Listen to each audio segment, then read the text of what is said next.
Welcome back to Unseen Sports TV. My name is Coach Javon Parchment, and today we want to talk about the Champions Cup. Yeah, people, schoolboy football Champions Cup final is set. Two team that is in the final. It is Glenmuir versus JC Jamaica College. Yes, people, Jamaica College in the media for some other stuff, but we want to talk about them about the football that they're playing and what they are doing so far. You know.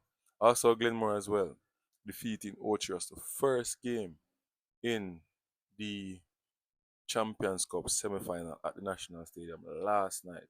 Yeah, game start 4 o'clock, people, and 20 minutes into the game, that's when Ocho Rios scored first, and I was like, yes, Ocho Rios taking the lead.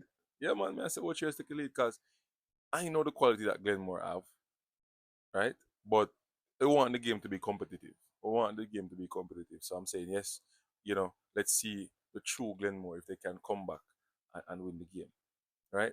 But then the game take a turn. Like Ochros was doing so well, first 20 to 25, 30 minutes. Then indiscipline crept in, like what the coach said. Peter King, big up yourself. Good coach, you understand me, doing a wonderful job at Ochros, to get these boys where they are is not no joke, and the amount of sacrifice that he has to make with the team. Big up yourself, Peter King, you understand me? But I also think that Ochros, in terms of the attacking aspect of their game, right? They are one dimensional.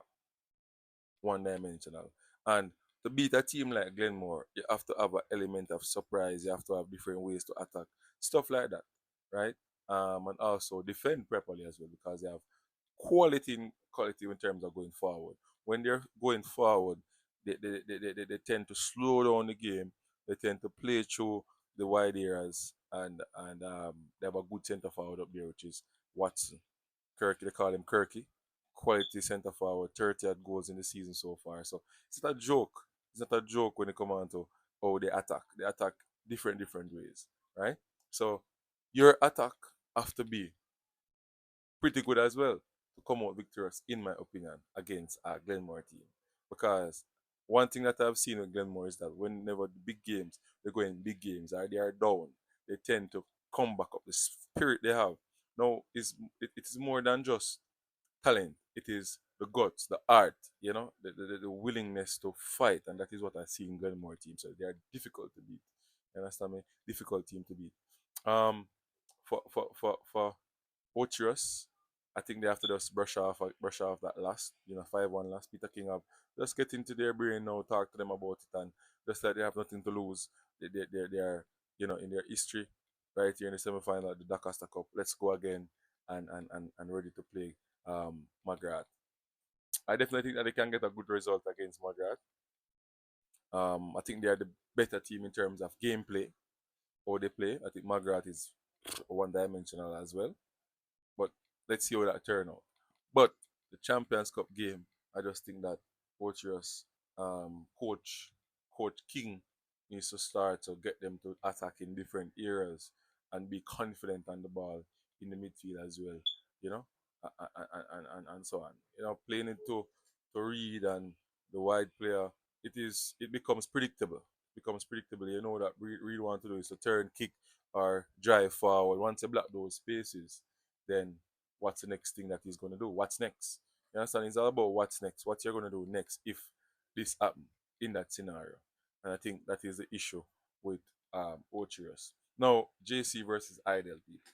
JC versus Idel, the second game. I think it was a well calculated plan by the JC team. No, they did not have their best goalkeeper.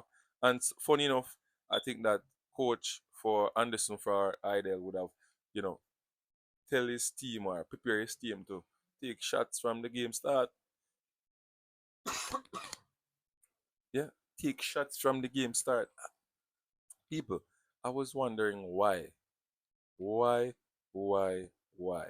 Why Idel not trying to kick the ball off of the goal from the game start? Like they weren't hungry to score in that game, in my opinion. The keeper is not that the best, right? Can do a job, but not the best. And I think he played well, in my opinion, in the game, but he's not the best. And I think the shot that would the shots that would test him, Idel failed to put them on target. And it upset me watching the game. You have the players like Keanu Jackson, Barrett, Henry. Those players can kick the ball pretty well. So I don't understand why there weren't a lot of shots on target or shots attempt at the goal. On the other side, I think JC played well in attack. They were knocking on the door. They got one. Keeper made a big blunder for Idel at the near post. JC scored. And that's it. If you don't kick off for the goal, you won't score. And that's what I think Idel failed to do. The pass from midfield, they give away the ball a lot as well. Idel, they give away the ball a lot as well when going forward. And in the attacking third, they give away the ball a lot. I think coach needs to just work on that. The final passes in that area. And I think Idle is a quality team. I think if Idle can get it right in the attacking third, terms of passing or shooting, they can be very dangerous. They can be very, very dangerous. Um, look at Ronaldo Barrett and Kenny Jackson on the ball. Is like they are superior. Like they're just better than the other players on the park. They're just better than other players on the park. If you look at them, match them up, they're just better than other players. Or they move the ball, or they handle the ball, and the strength that they show. And these players are Premier League quality players. They are playing Premier League for Cavaliers. So I'm telling you. On the other hand, JC, I think they call him Tika. I don't remember his right name now, but you know what I'm talking. That attacking player that play for Cavaliers under 17. One under 17 with Cavaliers as well. He is a very fast, smart player. But when it's necessary to kill the game off, he's not scoring. I think that what Damian Ferguson need to work on. Get him to be lethal. Because Case JC can attack in different way. They can play on the transition. Right? They can play the direct ball game. They can slow it down and take control and pick passes in the attacking third. And I think that can help them against Glenmuir. But when playing on the transition, they need to, and get the opportunity, they need to score and kill the game off. They need to score and kill the game off. If they don't do that in the next game, because tell you, Glenmore is gonna have better possession than JC, right? In some patches of the game, right? Or maybe more patches of the game. But then JC is gonna have chance where they can hit them on the counter, hit them in the wide areas, use the speed against them, of ticker, and score. Try to score, but he needs to focus and get himself on the score sheet to kill the game off for JC. If you like what I say, people like, subscribe, and share. Let me know in the comment section what you think. Yeah. So if Jace, if that player can be lethal in that game, because he's gonna get opportunity, I then think that JC can defeat. Because JC defense is not a PNP defense, it's just the goalkeeper, which is my issue, right? And I think it's gonna be a difficult game for JC as well.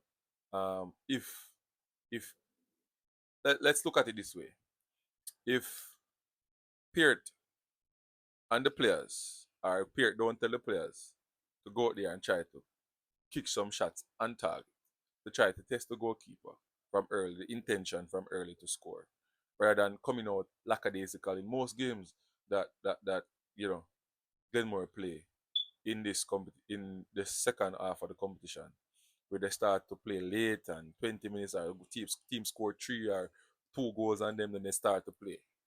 I think they can't do that against JC. I think JC needs to come out in the first 50 minutes to try to pick them back and hit two on them. I think that is one of their safest bet to win this game, JC. Because they have an issue with the goalkeeper. When, you know, ball kicked properly, that big save that they want the goalkeeper make, I don't think that goalkeeper can make that big save. And he has an error in him. Well, both goalkeepers have an error, but the Glenmore goalkeeper is a better one. But people, I just believe that in the finals, Glenmore versus if Glenmore come out and trying to find their feet 20, 30 minutes in the game, they can be in serious trouble. And also, if Glenmore come out and decide to attack early, 50 minutes, can be also trouble for JC as well, right? And also, JC is going to be very um, dangerous on the counter. yeah, in transition, they're going to be dangerous because they have speed player, quality player, can make quality pass, which is Dylan John. Very, very, very good on the ball. Quality player. The defense line is good. I think Go is doing a wonderful job in the back line. I think Conte needs to start in that defensive midfield to trying to stop Jason Wright. That matchup, that midfield era, is going to be a good one, people. The matchup between Jason and Conte is going to be a good one. Yeah. So, who to win now from Man City Sports? Who to win?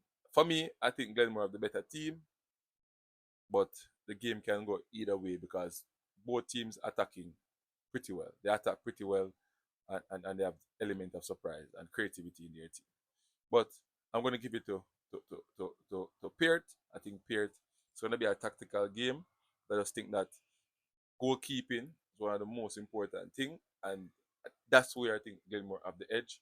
They will kick the ball in the back of the net. They will kick the ball, and I don't think that goalkeeper can stop the hard shots or the big shots on goal. Yeah, people, if you like what I'm saying, if I'm talking the truth, just drop it in the comment section. Let me know what you guys are thinking, and I am gonna be out there, people. Big up on yourself. Out. Saturday Champions Cup, people. Make sure you're there. Yeah, man. National Stadium. I'm out.